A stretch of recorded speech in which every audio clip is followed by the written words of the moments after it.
podcast Escuchemos Ahora. Un espacio creado desde Ayuser para informarte en las áreas de pedagogía y psicología.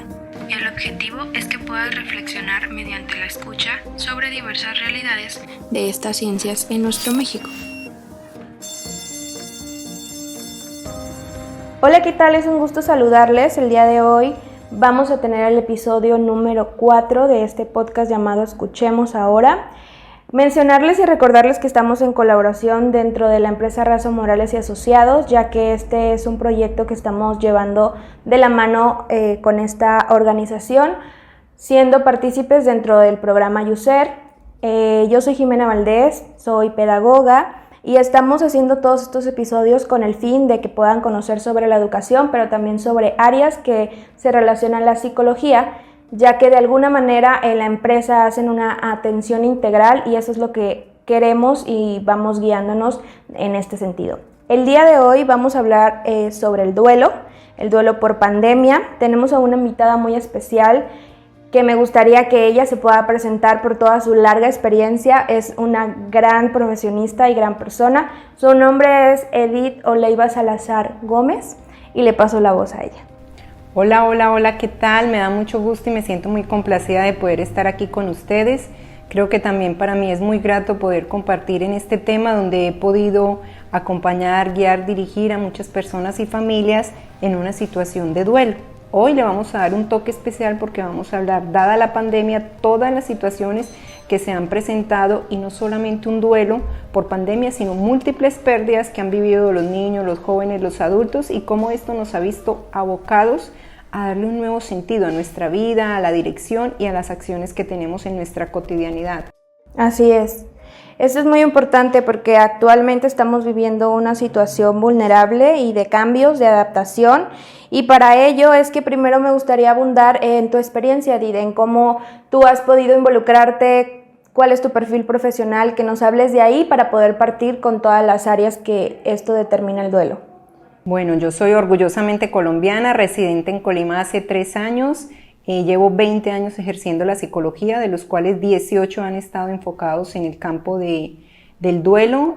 Tuve la oportunidad de atender en el gremio funerario todo lo que fue la dirección de un departamento de duelo, crear y forjar políticas de implementación a nivel individual, grupal y colectivo en escenarios, por ejemplo, de atención terapéutica a las personas cuando perdían su ser amado, acompañar familias en la parte de cuidado paliativo o asistencia en el buen morir. También trabajé con una institución que se llama Clínica Las Américas, donde pude capacitar personal médico o enfermeros en lo que es cuidando al cuidador, es decir, aquellos portadores de noticias o de información grave, delicada o siniestra para los familiares que están en esos últimos momentos que viven las personas. Y algo muy bonito que marcó la vida fue acompañar emergencias y desastres naturales, donde fue sucesos como, por ejemplo, 73 personas que mueren en una mina por una explosión de gas metano, donde la mayoría de ellos mueren por la inhalación del gas o otros por estar quemaditos o sufrir todas estas lesiones. Otras fue también ruptura de un peñasco en otra mina, otro fue cuando un camión se va al río Atrato donde pierden la vida muchas personas. Una de ellas fue en un municipio que se llama Salgar, queda en Antioquia, es un estado, y allí pierden la vida más de 100 personas, donde muchas a la final nunca se encontraron y fue una quebrada que arrasó, donde hubo integrantes de la familia que perdieron 1, 2, 3, 5 y una persona o varias familias que perdieron entre 10 y 15 integrantes. Pero además de eso, no solo fue una pérdida emocional, también perdieron todo lo físico porque fue una avalancha. Y una de las últimas tragedias que pude acompañar fue un equipo de fútbol. Era una final que se jugaba en Medellín y fue un equipo de Brasil, chapecoenses. Viajaban y a la hora de aterrizar el avión choca con un cerro en Antioquia y mueren 71 personas que venían procedentes de Brasil y entre ellos estaban los periodistas, el equipo de fútbol, tripulantes y acompañantes. Allí diría yo que fue una labor maratónica porque muchas personas iban a jugar una gran final y luego se publicaban las alegrías, el entusiasmo, la dinámica. A lo último fueron a jugar la final de su vida o fueron a jugar el último partido de su vida, donde creo como profesional de la salud mental que hoy por hoy todos los seres humanos siempre nos vemos abocados a pérdidas, pero no sabemos cuándo ni de qué manera será esa partida o ese límite. Y por eso siempre menciono en mis pláticas o en mis conferencias que hay que vivir de una manera plena, libre y auténtica. Valorar y disfrutar aquellos que tú tienes al lado, porque no sabemos hasta cuándo nos van a acompañar o cuándo será ese último día. Y por eso tomé como un eslogan: solo se vive un día a la vez. Y también a lo largo del camino por Colima he podido también estar en UNIVA, en Vizcaya, acompañando diferentes actividades académicas en todo lo que es el trabajo del duelo, y he podido acompañar aquí también desde el sector funerario todo lo que corresponde a la trascendencia. La trascendencia del ser es cuando alguien deja un legado, cuando deja esa energía, deja todas esas cosas bonitas y maravillosas que siembran los que permanecen en nuestro corazón, porque siempre digo que cuando hay un amor tan fuerte, hasta más allá de la muerte va a existir y va a perdurar. ¿Qué sucede? En nuestra sociedad nunca nos enseñaron y nunca nos dijeron que nos teníamos que preparar para morirnos. Simplemente yo digo que la muerte llega como ella es, la atrevida y altanera muerte, porque llega sin pensar, sin imaginar, y sobre todo nos arrebata lo que más amamos, y es lo que vamos a compartir el día de hoy, precisamente en esta pandemia, cómo hemos sido derrocados, desposados y atados o condicionados a una serie de factores externos que han limitado aquella convivencia con los que más creíamos tener seguros, porque el hecho de vivir una pandemia nunca imaginamos que iba a trascender tantos horizontes, y al inicio de ella muchas personas me mencionan: no, es que yo no tengo conocido, no tengo un familiar, y ahorita directamente ya ha tocado la puerta con un familiar, un amigo, un conocido, un papá, un tío, un abuelo. Entonces hemos estado ahí.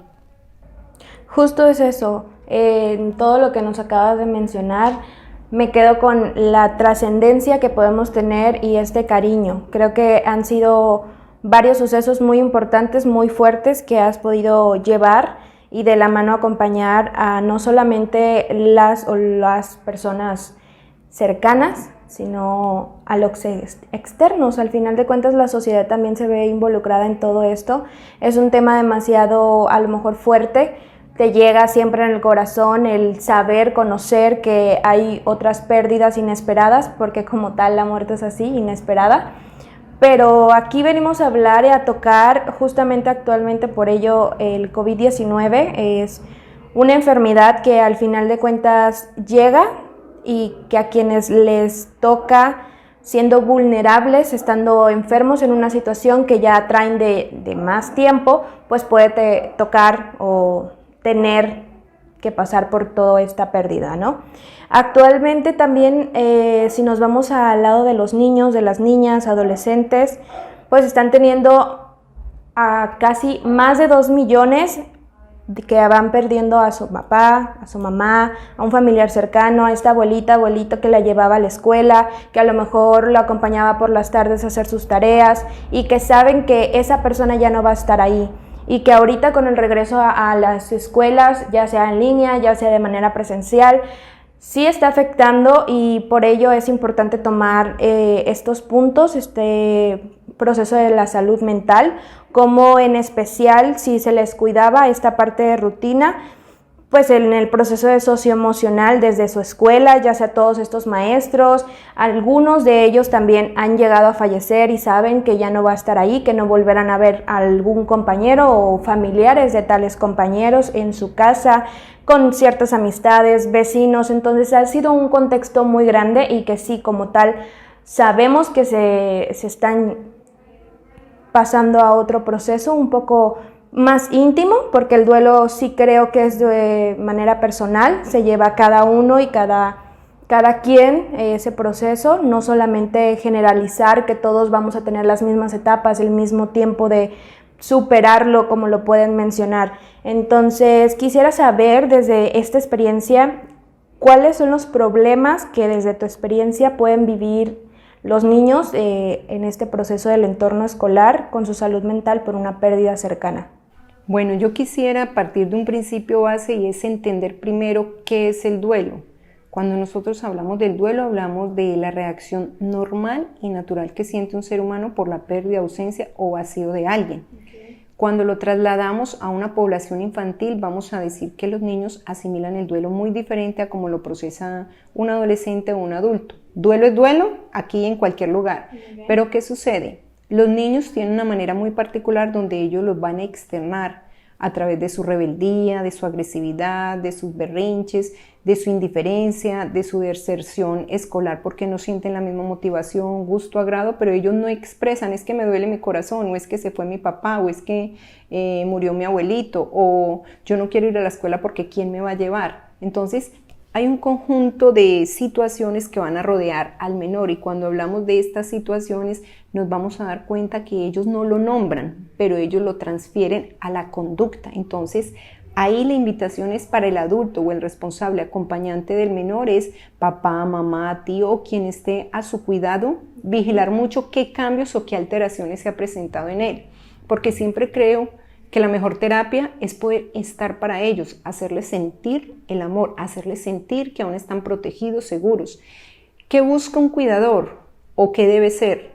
Debe ser una figura asequible, sensible y disponible a las necesidades de un pequeño, pero cuando no está, el chiquillo se siente desprotegido, desvalido. Entonces, si esa figura de apego era muy representativa, es ahí donde va a haber como un choque emocional, pero que no lo nombra, sino que lo transmite de otra forma distinta. Entonces, diría yo, tenemos que estar como muy atentos, y de ahí también mirar qué recursos o qué red de apoyo tiene. Por ejemplo, clases de pintura, actividades complementarias, hacer ejercicio, juegos en casa, técnicas mnemotecnia, que es, por ejemplo, a través de imágenes señalar sentimientos, hacer un libro, tener un diario de recuerdos. Entonces, hay mecanismos que nos van a ayudar a canalizar esos sentimientos en los menores, como tú mencionabas. Ellos tienen un nivel de vida donde están cómodos y confortados, pero cuando pasa esto, el pequeño se desestabiliza, y al desestabilizarse, en algún momento dado va a empezar a hacer preguntas, y ahí es donde papá, mamá o quien esté a su lado debe tener como la madurez, el respeto y sobre todo la serenidad de su alma para darle información muy tranquila. Es que, ¿por qué se murió mi abuelito? Porque ya estaba viejito, porque estaba muy enfermito. No, él ahorita es un ángel que va a transmitir esa luz, o tú lo llevas y le pones la manito en su corazón y le dices, aquí lo vas a tener, y él te va a proteger y te va a impulsar y te va a motivar. Siempre creo que es trabajar desde lo positivo, porque cuando señalamos lo doloroso, lo terrible, cualquier muerte genera un impacto y en muchos casos genera traumas, pero de nosotros depende que no se vuelva como una condición terrorífica. Yo digo que se vuelva como una situación honorífica, porque siempre digo por amor y en honor a ellos. Los que no están nunca se van, quedan ahí. Lo que pasa es que pasan de estar a tu lado a estar dentro de ti. Entonces, desde esa premisa diríamos que en honor y por amor a ellos sigue esa llama encendida y latente. Entonces, así sea un niño o un menor de edad, también lo va a entender, pero ¿cómo lo canalizamos? A través del juego, de los símbolos, de los gráficos, del cariño, de la ternura, o de potenciar desarrollo y habilidades que ellos tengan. Y el significado de la pérdida, todo esto que mencionas, a lo mejor desde los adultos, desde los que tienen este seguimiento hacia los pequeños, pues no lo tienen. En cierta manera hay situaciones, no me voy a generalizar todas las familias, pero puede existir un rencor, un odio, una negación, bueno, que la misma negación viene parte del duelo. En ese sentido, ¿cómo podrían los adultos abordar toda esta pérdida para también acompañar de estas tipo circunstancias, maneras, estrategias que nos acabas de mencionar? Cuando decíamos ahorita la pandemia llegó y llegó para quedarse, de nosotros depende cómo la podamos afrontar. Y cuando tenemos la experiencia directa de una pérdida es cuando vamos a sentir vulnerable nuestro corazón, nuestra vida o nuestra realidad, porque es ahí donde nos corresponde resignificar. Entonces es muy importante que las personas que han tenido este tipo de situaciones las puedan sanar, las puedan incorporar y las puedan asimilar para poder restituir el tejido emocional y darle o transferir la seguridad al menor, porque si no se desvirtúa. Entonces en pandemia decimos que estamos viviendo muchos duelos y no solamente la ausencia material de ese ser que amamos, también perdimos unas condiciones de socializar. Ya los pequeños no socializan igual, ya los chiquillos no pueden agarrar todo lo que ellos agarraban, tocaban, se llevaban a la boca. No, porque estamos casi que limitados y sesgados por un cubrebocas, donde ya la sonrisa no la podemos ver. Cuando se toma una fotografía, a veces ahorita la gente dice sonríe con la mirada, y recordemos que la mirada es el reflejo del alma. Entonces en los niños es interiorizar en ellos que es como una situación social, colectiva, que nos ha afectado, pero que de nosotros depende cuidarnos, y que es algo que está y que perdura. Pero entonces otra estrategia podría ser desde el adulto, el maestro o desde los padres, estar siempre vigilante al estado emocional que presenta el menor, porque desde ahí vamos a darnos cuenta. A veces los niños lloran, o a veces los niños hacen berrinches, y esos berrinches es la necesidad latente de que algo no está bien en él. Entonces es tener la paciencia, la sencillez, pero sobre todo la serenidad del alma para estar muy cerca a ellos. Y como mencioné, hay una autora que se llama Elizabeth Kubler-Ross. Ella nos habla de las fases del duelo, y hablamos de la negación, la depresión, la ira, la negociación y la aceptación. No todo el mundo tiene que pasar por las fases. Hay algunas personas que pasan la depresión o que pasan la ira. Entonces son diferentes estrategias y depende del repertorio psíquico que cada uno tenga o las redes de apoyo que tenga en el entorno. Okay. Por eso en la vida necesitamos aprender a vivir, yo siempre digo, como más ligeros de equipaje, para que al final del camino podamos dar como con seguridad y con certeza el bienestar a los que nos rodean. Qué bonito. Si he escuchado este podcast, creo que desde el corazón, desde cómo en realidad sucede, y no tanto, digamos, técnico, sino que es un proceso natural que podemos ir captándolo de manera diferente, claro es, pero también acompañándonos de esta estrategia y de todo lo que me estás hablando sobre qué hacer en realidad, el voltear y darnos cuenta que sí hay redes de apoyo, que sí hay estrategias, que puedes hacer algo y no dejar que el tiempo pase, porque también esa parte luego la mencionan de solo voy a dejar que el tiempo pase, pero durante ese tiempo no realizo algo, no voy a ver la pérdida de otra manera, sino me voy a quedar anclado. Entonces desde ahí, y como una figura educativa que puede haber eso en una familia, dentro del niño, dentro de los papás, abuelitos, ¿cómo puede abordar o cómo puede derivar empezando a hacer que ese proceso se lleve de una manera diferente? O ya sea un profesor, un director en este entorno escolar. Lo primero sería acompañar. En esencia y en presencia. Y cuando refiero presencia, no tienes que tener ahí al lado el estudiante, o no tienes que tener ahí al lado el hijo, porque algunos o están en colonias o están en el aula virtual o en el aula presencial. Entonces diríamos es preguntar ¿cómo te sientes? ¿Cómo ha cambiado tu vida a partir de la ausencia de la persona y nombrar la persona? Claro. Aquí estoy para ti. O si hay un contacto directo, poder tomar la mano. Por ahí dicen que hay una terapia, oído, hombro y abrazo. El que te escuche ayuda a canalizar las emociones, el que puedas abrazar y el que puedas confortar. Entonces son como sensaciones que permiten que el otro diga, hay alguien para mí o hay alguien. Nadie va a llenar el vacío que me deja ese ser amado, absolutamente nadie, pero sí me permite canalizar las emociones para darle un nuevo lugar a esa persona que no tengo, porque como decía, pasa de ser un ser material a ser un ser inmortal en el recuerdo, porque perdura en lo profundo de tu ser. Entonces, ahí los maestros, los padres podrían estar de manera comprometida, preguntando siempre, ¿cómo te sientes? ¿En qué te puedo ayudar?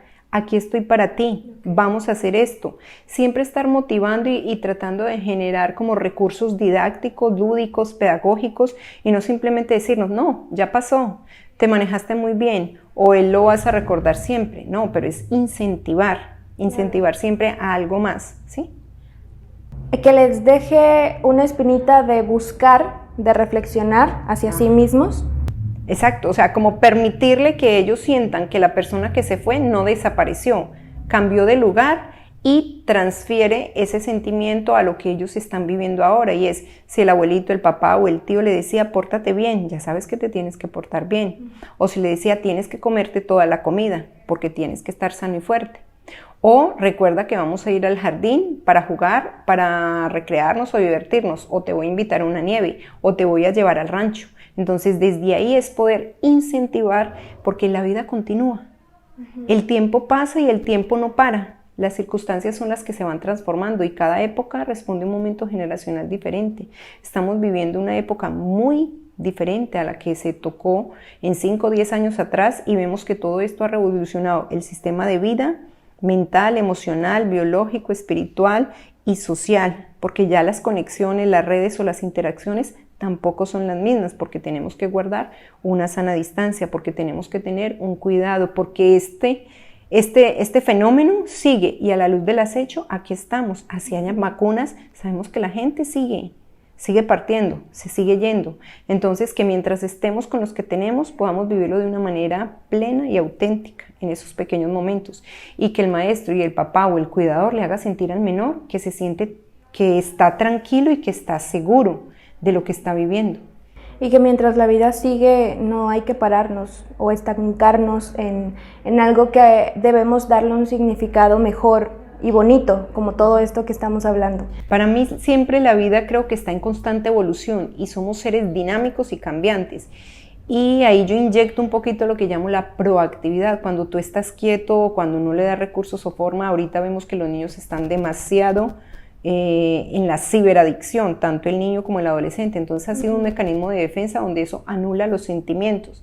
Qué bonito es decir, no utilices tu aparato y nos sentamos todos en la mesa. O vamos a jugar juntos un juego de mesa, o vamos a saltar aquí en el corredor, en el patio, o vamos al río. Hay muchas cosas diferentes que son naturales, propias, no generan gasto, pero sí implican una inversión en energía y en esfuerzo para decir, me dispongo a compartir. Claro. Pues me voy con, de verdad, un gran sabor de boca con todo eso que nos acabas de mencionar. Yo ya pude haber tomado cursos contigo de todo este proceso y me voy con el sentido de que podamos ver la pérdida, como nos menciona Edith, el recuerdo y el amor que siempre nos queda, que siempre va a estar y que a lo mejor no tenemos a esa persona, ya no podemos buscarla, ya no podemos llamarle, ya no podemos escucharla, pero sí recordarla y sentirla siempre, porque va a estar ahí y estará. Entonces, pues no me queda más que despedirme. Muchas gracias por haber escuchado este podcast número 4. No sé si gustes agregar algo más, Edith. Sí, quisiera decir que ahorita tú y yo que estamos acá nos estás escuchando, pero quisiera decirte, ama, cuida, valora y disfruta las personas que están cerca a ti. Solo vivimos un día a la vez y cada momento debe ser tan pleno y tan auténtico para que esa semilla del amor perdure en la eternidad. Muchas gracias.